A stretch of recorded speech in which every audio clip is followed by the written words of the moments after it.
ఛత్తీస్గఢ్లోని సుక్మా జిల్లా పువర్తి గ్రామానికి చెందిన మోస్ట్ వాంటెడ్ మావోయిస్ట్ హిడ్మాది బూటకపు ఎన్కౌంటర్ అని మావోయిస్ట్ కేంద్ర కమిటీ ఆరోపించింది.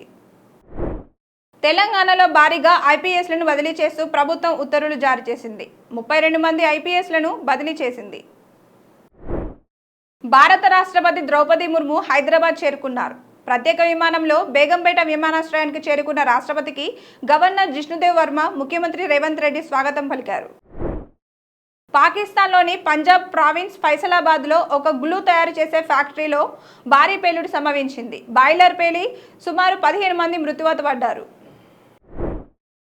థాయిలాండ్లో జరిగిన 74వ మిస్ యూనివర్స్ పోటీల్లో ఫాతిమా బాష్ను అందాల కిరీటం వరించింది. ఈ పోటీలు ప్రారంభమైనప్పటి నుంచే ఆమె పేరు మీడియాలో చక్కర్లు కొట్టింది.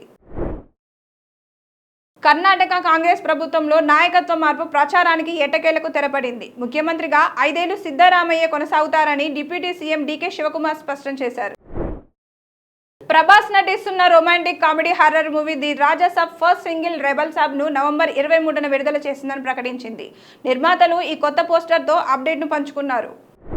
ధనుష్ పాడిన వైదేశ్ కొలవరి పాటపై ఇప్పటికీ ఫ్యాన్స్ క్రేజ్ ఉందని, దశాబ్దం గడిచిన ఆడియన్స్ మర్చిపోలేదని ధనుష్ చెప్పారు. చిన్న సరదాగా చేసిన పాట సూపర్ హిట్ అయిందని, లిరిక్స్ తమిళ్, ఇంగ్లీష్ మిక్స్ అని ఆయన వివరించారు. ఆసియా కప్ రైజింగ్ స్టార్స్ 2025లో భాగంగా దోహాలోని వెస్టర్న్ పార్క్ ఇంటర్నేషనల్ స్టేడియం వేదికగా ఇండియా ఏ, బంగ్లాదేశ్ ఏ జట్లు తలపడుతున్నాయి. వైద్యారోగ్య శాఖపై ముఖ్యమంత్రి చంద్రబాబు సచివాలయంలో సమీక్ష నిర్వహించారు. కుప్పంలో సంజీవని ప్రాజెక్టు అమలు మరియు యూనివర్సల్ హెల్త్ స్కీమ్పై చర్చించారు. ఏపీ మద్యం కుంభకోణం కేసులో నిందితుల రిమాండ్ నేటితో ముగియడంతో వారిని జిల్లా జైలు నుంచి ఏసీబీ కోర్టుకు తరలించారు. న్యాయస్థానం మిగతా నిందితుల రిమాండ్ను డిసెంబర్ 5 వరకు పొడిగించింది.